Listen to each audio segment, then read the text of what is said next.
On About Books, we delve into the latest news about the publishing industry with interesting insider interviews with publishing industry experts. We'll also give you updates on current nonfiction authors and books, the latest book reviews, and we'll talk about the current nonfiction books featured on C-SPAN's BookTV. And welcome to the About Books program and podcast. In this episode, we'll be talking with best-selling author Brad Meltzer.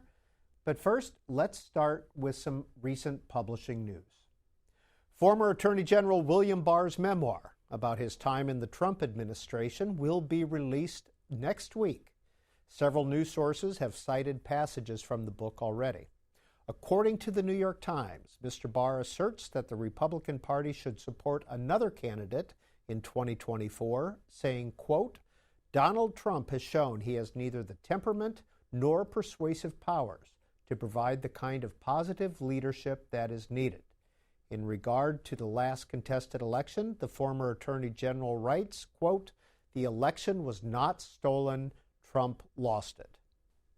Also in the news, the Los Angeles Times has announced the finalists for their 42nd annual book prizes, and this year's Lifetime Achievement Award will be presented to author Luis Rodriguez. According to the Los Angeles Times book editor, Mr. Rodriguez wrote his way out of poverty and pain through poetry, memoir, essays, fiction, and journalism. Over the decades, he has used his craft to advocate for youth lost to gang life, to promote peace in our communities, and to bring people together in this chaotic world. The Lifetime Achievement Award for Mr. Rodriguez will be presented on April 22nd. Well, it was in 2014 that BookTV traveled to Los Angeles to interview him. Here's a portion of that interview. Why did I become a writer? It's like I love to read. And one of my saving graces is I loved books. When nobody else in the neighborhood loved books. When really nobody in my family loved books. I was the only one that loved books. And I used to carry books to the neighborhood. I used to, when I was homeless, I would go to the downtown library and spend hours reading books. So somehow I had this dream, maybe I could write one. It was like an image that would stay with me barely for a second and then would vanish. I remember one time I was in the downtown library and I was looking at all the spines of the books. And there, of course, there was no Rodriguez's, there were no Spanish surnames, but I had a little image of a book with my name, Luis Rodriguez, and then it went away. It was my destiny calling me. I didn't know it. I was being called, and I didn't know that that was going to be my destiny. And as always, the full interview with Luis Rodriguez is available to watch online at booktv.org. In more award news, the New York Historical Society's annual book prize has been given to Alan Taylor. His book, American Republics, A Continental History of the United States, 1783 to 1850. Mr. Taylor is a history professor at the University of Virginia and a two-time recipient of the Pulitzer Prize for History. Now, according to NPD BookScan, print book sales rose for a second consecutive week, up over 4% for the week ending February 19th. However, book sales are still down about 4% for this year compared to last year. And joining us now on About Books is best-selling author Brad Meltzer. His newest book just out is called The Lightning Rod. Mr. Meltzer, I don't know if you've recognized this or not, but the more books you sell, the bigger your name gets on the book jacket. My friends have no hesitation about pointing that out to me. They took my first book where my name was like tiny, and they're like, oh, Mr. Big Shot thinks his name is important. And I literally asked my publisher, can you make my name smaller? And they're like, you're the only author to ever ask. Why? And I said, because my friends won't stop giving me grief. So, The Lightning Rod. Who are Zig and Nola? Who are the characters in this book? Yeah, so I do a lot of work with the USO. And I've traveled to Kuwait and Oman and Qatar and all these incredible places because they bring thriller writers. They used to bring them every year to entertain the troops, and I love doing it. And it was there I heard about Dover Air Force Base. And we all know Dover, even if you don't know the name. It's where when our troops have been killed in Afghanistan or Iraq, you see those American flag draped coffins come back off the planes and everyone's saluting. And the people who take care of those bodies when they come back, the morticians there, they see everything. So When the flights from the space shuttle explosion, the astronauts' bodies came to Dover. When 9/11, the Pentagon victims, those bodies came to Dover. In fact, our CIA spies all across the globe, our 007s, when they die, their bodies go to Dover too. It means Dover is a place that's filled with secrets. And I was like, I want to know about it there. And the morticians who work on the bodies will spend 12 hours rewiring someone's jaw, smoothing it over with clay because they want to, someone wants to see their son one last time, or rebuilding someone's hand because a mother says she wants to hold her son's hand one last time. So Zig is one of these morticians. He's one of the best of us working on the best of the best of us. And that's the main character, one of the main characters of The Lightning Rod. The other is Nola Brown, who, and this is also based in reality, even though the book is fiction. Since World War II, this is true, the U.S. Army has had a painter on staff to paint disasters as they happen. So whether it's storming the beaches of Normandy, whether it's 9/11, they're always there. And I said, you're telling me everyone else is racing in with guns blazing, and you've got someone racing in with paintbrushes in their pockets? I want to meet that guy. He sounds crazy. I got to meet him. And they said, her. You want to meet her. And right there, Nola Brown was born. So Nola and Zig are the main characters. They each are based in these real amazing worlds that I love. And this book asks the question, what's your best secret that no one knows about you? And Nola is the lightning rod. Trouble follows her. So she's the one we're going to focus on for this one. And this is the second book in this series, the Zig and Nola series, correct? Yeah, you don't have to read the first one. They go and you can read them in any order. I had someone yesterday who said, I never read the first one. I love this one. And I'll tell you, they always are based on kind of something that's bothering me in the current time. In this case, it's one of my great fears, and it's handing your keys over to a parking valet. In the opening chapter, that's exactly what the character does, hands his keys over to the valet. The valet, instead of parking the car, takes the car, instead of going to the parking lot, hits the GPS button, says the words, go home. And now he's driving to the man's house with his car keys and with his house keys. This is a robbery. But as the valet breaks into the man's house, there's someone waiting there with a gun. This isn't a robbery, it's a trap. And when the body goes to Dover Air Force Base, when bodies turn up, he sees that it leads to one of the government's most closely guarded secrets. That's what was being stolen. And I just ruined chapter 1 of The Lightning Rod, but that's where it begins. Well, Brad Meltzer, you've written several political thrillers. The stories are fictitious, but what's the research, the true research that goes into something like this? Yeah, I've done the secret tunnels below the White House. I've done the catacombs below the Capitol. I've done the hidden city below Disney World in Orlando.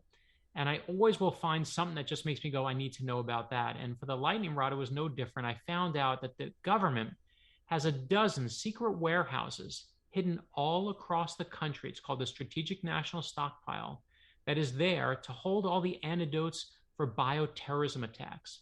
Whether it's Zika, whether it's smallpox, whether it's hantavirus, whatever it might be, they're ready. So in your city, wherever you are, whether you're in New York, whether you're in the Pacific Northwest, or in Texas, there's a warehouse nearby. And within 4 hours, if there's a bioterrorist attack, within 4 hours, they'll have the antidotes. They even have cobra venom, whatever that does. And I said, you're telling me the government has all these secret warehouses and we can't know what's inside? I want to go inside. So what you see when you get to the end of The Lightning Rod in those final chapters, I didn't make it up. It's all fiction. It's a thriller. But what you see in that warehouse is exactly what is there.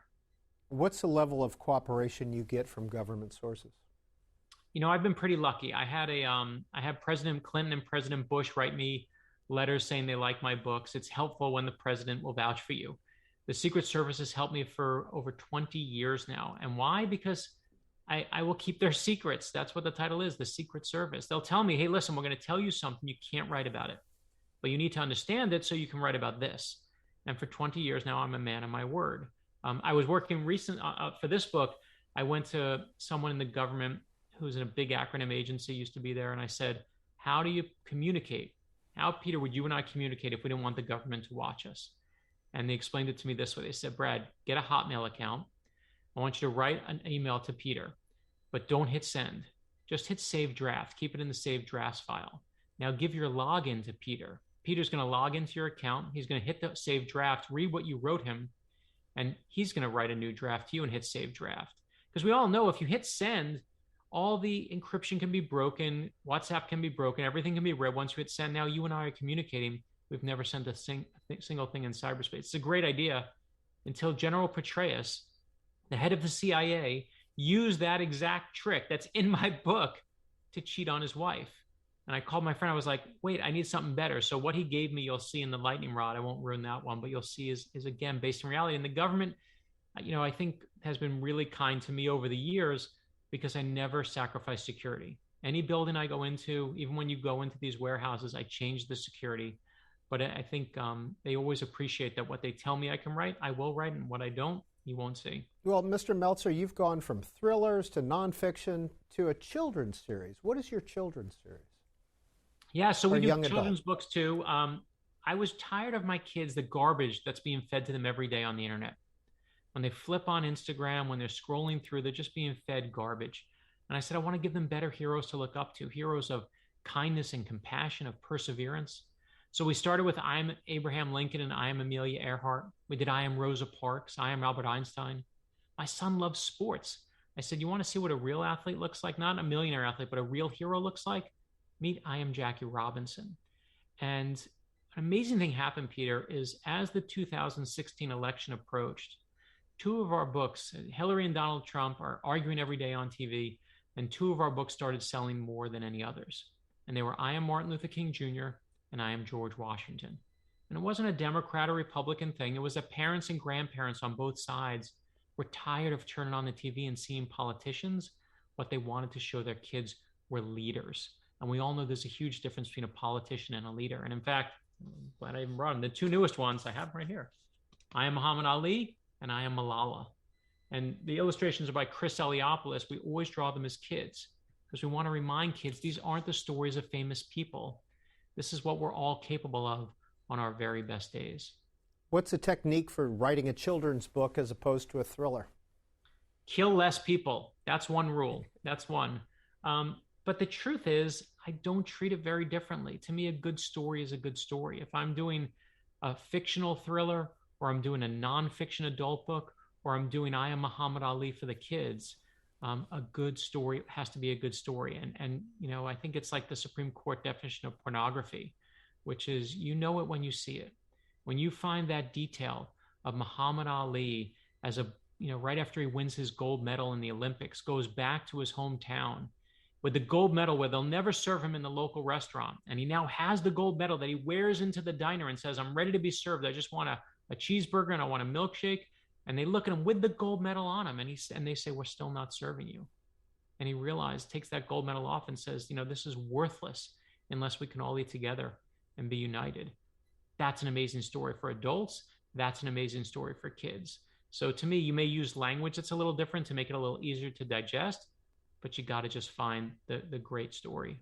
So in your children's series, I Am Muhammad Ali, and your newest thriller, The Lightning Rod, what's the time lapse between idea conception and publishing date? Yeah, listen, a thriller is 400 pages starting with a blank page, and I have to come up with all of it. All right? That is just so daunting. It takes me 2+ years. In fact, this one is almost 4 years. It's about 2.5 years with COVID, slowed me down a little bit, but 2 years from the beginning to end. Whereas I Am Muhammad Ali or one of the kids' books will take me a month because it's only 40 pages and it's for kids. Obviously, each of them is rewarding in their own way. One is arming kids with these lessons of perseverance and of these values that have been lost. Muhammad Ali is all about teaching kids you need to fight for what you believe. But there's nothing like building a thriller. It's like the house you build with your own hands. You just have a blank page, you write chapter 1, and there's nothing there. And it's so much harder. I've been at this 25 years, and I can build the boat while I'm sailing the boat. I hope I'm better at it, but it is still hard every single day. But to me, it's what I love because it's like putting together a puzzle over 2 years with murder and twists and turns, and you're turning the pages and you don't know what's going to happen, and the lightning rod's going to leave you going, oh my gosh, I didn't see that coming. That's a really fun day for me. Now, when it comes to your thrillers, though, you have a couple of self-imposed rules, correct? Well, you sound like you know exactly which rule. I have a couple of them. Which one are you thinking about? Well, I'm thinking about the language and any R-rated type scene. Yes, that is one of my. There are a lot of rules these days. It's funny. One Someone wrote to me in my very first book 25 years ago. I dropped some curse word in there, just whatever, in dialogue somewhere for some bad guy mentioned it. And this woman wrote to me and said, I'll never forget, stranger wrote to me through the website and said, Dear Brad, I'm some like 80 years old grandmother, and I want to give your books to my grandchild, but I can't if you have swear words. So can you write the next one without any swear words? And I thought about that woman. I still think about her 25 years later. And I try to keep true to that rule. I mean, I can't promise all the time because sometimes it calls for it, but I really tried it. I think of those people who are out there who are experiencing the world and want to share these stories. I love getting letters from people who are like, I'm in my bed getting chemo. And thanks to your book, I had some peace. I think about those people when I write. And I even think about every single day.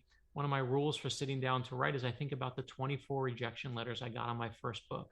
I literally replay the moment in my head when I got that call from my agent saying, sorry, kiddo, it's not going to work. And I repicture the moment. I picture the phone I was holding.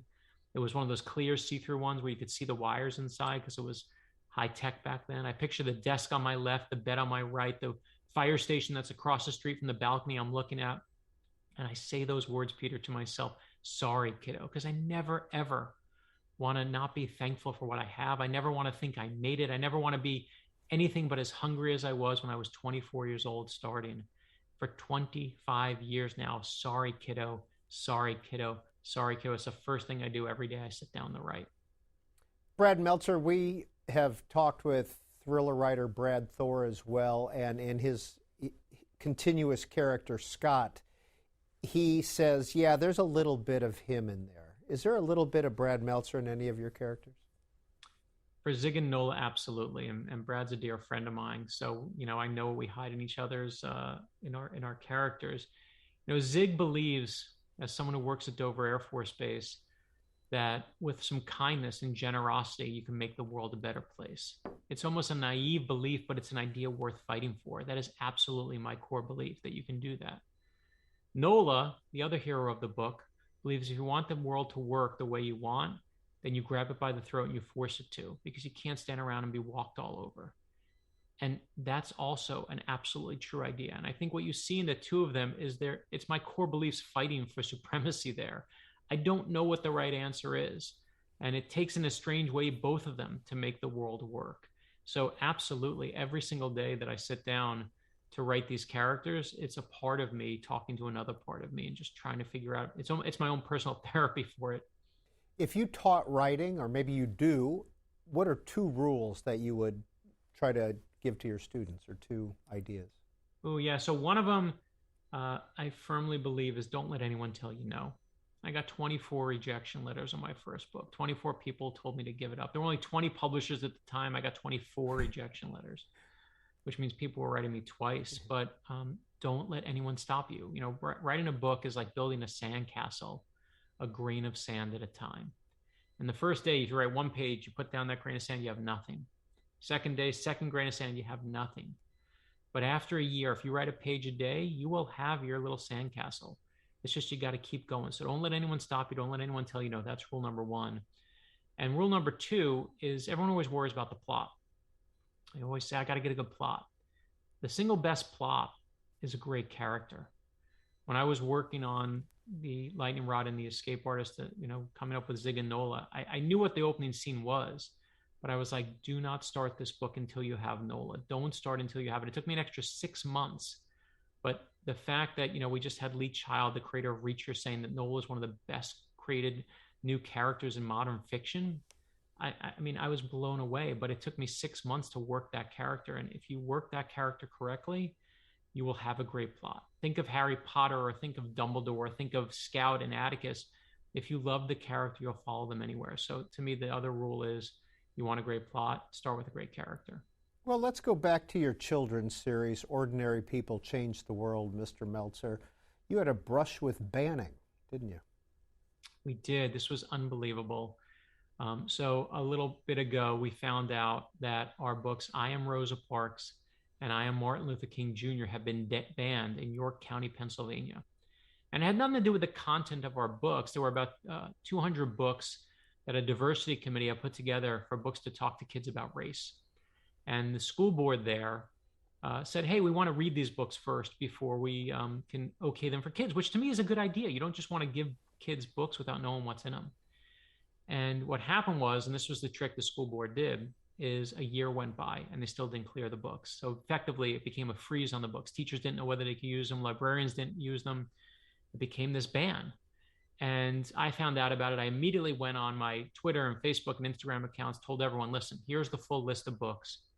I said, I want you to buy every book on the list, not just our books, not just Rosa Parks and Dr. King, but every book on this list. Books by Malala, books by Sesame Street, How to Talk to Your Kids About Race. I mean, these were very obvious, easy books. And what happened is I went on Fox News, I went on CNN, I went on MSNBC. When those three agree, you know you went too far. They blew it, right? They picked on Dr. King and they picked on Rosa Parks. And I went to the school board meeting where they had a big hearing on it. And I read from I Am Rosa Parks. And I read one of my favorite lines in there. It says, you know, I'm not a big politician or a famous business person. I'm just an ordinary person. And I'm also proof there's no such thing as an ordinary person. And it says, I am Rosa Parks, and I hope you will stand up for others. And I said, this is what you're denying kids. And I thought I'd save the day. I thought I made the impassioned speech. And after I speak, Peter, all of the students from the school board, from the school district started speaking. The impassioned mothers. There was a member of the military who said, I'm so embarrassed of what you're doing to our school district. I used to go here. And by the time they were done, the ban was lifted, thankfully. But as you're seeing right now, it's just getting started. And over, you'll see this. I looked back because now we're a little bit behind it. I said, why is this happening so much now? And if you look back through history, one of the first books that historians agree that in America that people banned on a national level was Harriet Beecher Stowe's Uncle Tom's Cabin. And why did they ban it? Because they didn't like that it talked about abolitionism. They didn't like that it made people talk about slavery. They didn't like that it threatened in the South their way of life. And that's what you're seeing right now. When you see a book ban, whether it's from, Harriet Beecher Stowe in Civil War times, or whether it's, Alice in Wonderland or Huck Finn, whenever you see someone banning books, it's someone their power is threatened and they're terrified that their lifestyle is going to be taken away. And that's all you're seeing now. It's cowardice. And if you're cheering while people are pulling books from the library, you're on the wrong side of history. Well, Mr. Meltzer, is it a case of political correctness? Is it a case of a more sophisticated society that this is happening? What's the answer here? Yeah, I think part of it is just the segmentation that we're seeing in society today. Half the country, whatever side you're on, is only getting one side of actually what's happening. So if, they're saying those words, they're going to indoctrinate your children if you don't act now. And that word indoctrination has been used throughout history to scare people. It's a fear tactic. They used it when they went after the Jews. They used it when they went after the Black community. They used it when they went after the gay community. Everything, they're going to indoctrinate you. But you want to indoctrinate your children? Of course not. But if you say to people, hey, listen, we would like to have a discussion about race, or the experience, the Black and white experience, in a way that's sensitive to that age group, so that hopefully we can get along better as a culture. Would you like that? 90% of people say, of course I want that. But the problem is the media and what we're seeing on social media is you're wiping out the other half of people who agree with you, who disagree with you. You're only hearing your own echo chamber. And I think it's also a course correction. Anytime there are new ideas, there's a group and part of society that is terrified of them. And you know why that group will never win? Because nothing can stop an idea. It's the most powerful thing in the world, an idea. And so I think what you're seeing now is, obviously, since Black Lives Matter, since George Floyd, since all of these things have come up, you see a pushback where people are going, oh, no, that's too much for me. And we forget that even when Dr. King gave the I Have a Dream speech, everyone's like, oh, Dr. King's our hero. Isn't he the best? I'm so glad he gave the I Have a Dream speech. I'm so glad they had that march on Washington. The majority of Americans at the time were against that speech. They were against that march ever taking place. Go look at the people that were in favor of it. It was a small group of Americans. But again, nothing stops an idea. BradMeltzer.com is the website if you would like to see his entire collection of work. Mr. Meltzer, thank you for being our guest on About Books. Thank you, Ms. Lynn. I always appreciate it. Always good to be back. And you're watching and listening to About Books. This is BookTV's look at publishing news and some of the latest nonfiction books. And here are some of the latest nonfiction books just being published. Former Attorney General William Barr reflects on his time in the Trump administration, his memoir, One Damn Thing After Another. There's a new book out called Sandy Hook. New York Times feature writer Elizabeth Williamson reports on the years following the 2012 Sandy Hook school shooting. She looks at the parents of the victims who had to defend themselves against conspiracy theories. And University of California Irvine professor Richard Hasson offers his thoughts on how to combat disinformation while preserving the First Amendment. His new book, Cheap Speech. And also being published this week, Monica Guzman's book, I Never Thought of It That Way. She provides her thoughts on how to bridge the partisan divide and promote productive political conversations. And Jeffrey Frank looks at the full tenure of America's 33rd president in the trials of Harry S. Truman. Well, this week on our author call-in program, In Depth, we're joined by author and journalist Sam Quinones. He writes about immigration issues as well as drug epidemic issues here in the United States. It was in 2015 that we first sat down with Mr. Quinones. Here's a portion. I have to tell you, I was probably more shocked by what I was finding in some of the wealthiest suburbs of America, too. I mean, these are people who have done the best. They in the last 15, 20 years of the economic run-ups that we've had since like the mid-'90s, let's say, they have done so well. You know, they have everything they need. They have every house, every gadget, every car, all this. They have everything they need, and yet their kids are getting addicted in mass numbers. That's really where the problem shifted after it went through Appalachia. It went to the wealthy suburbs. All their kids, the kids who benefited most from our run-up of the last 15, 20 years, are getting addicted to drugs used, of all things, to numb pain. One cop was driving me around one of these areas near Charlotte, and he says, you know, what pain? Where's the pain? Well, you know, there is pain. There's the pain of people who have not really, you know, been able to, I guess, feel happiness in some way, achieve the happiness that they thought was coming with enough stuff. And that was Sam Quinones, our guest on this weekend's viewer call-in program, In Depth. And of course, as always, if you've missed any of the program, you can watch it all online at booktv.org. Finally, here's a look at some of the best-selling nonfiction books, according to Powell's Bookstore in Portland, Oregon. Topping the list is Tracy Kidder's 2003 Mountains Beyond Mountains. It's a profile of the late physician and anthropologist Dr. Paul Farmer, who treated the world's poor. Dr. Farmer died last month at the age of 62. After that is Braiding Sweetgrass, Robin Wall Kimmerer's thoughts on how we should work with rather than shape the land we live on. Then it's the late author and activist Bell Hook's reflections on love and compassion, all about love. This book was first published in 1999. And that's followed by The Sirens of Mars. Georgetown University professor Sarah Stewart Johnson looks at the search for life on Mars. And wrapping up our look at Powell's Books' best-selling nonfiction books is Art Spiegelman's Pulitzer Prize-winning graphic novel on the Holocaust, Mouse. This book was recently banned from the 8th grade curriculum of a Tennessee school district. And that's a look at this week's publishing news and the latest nonfiction books. A reminder that About Books is available as a podcast wherever you get your podcast or on C-SPAN's app, C-SPAN Now.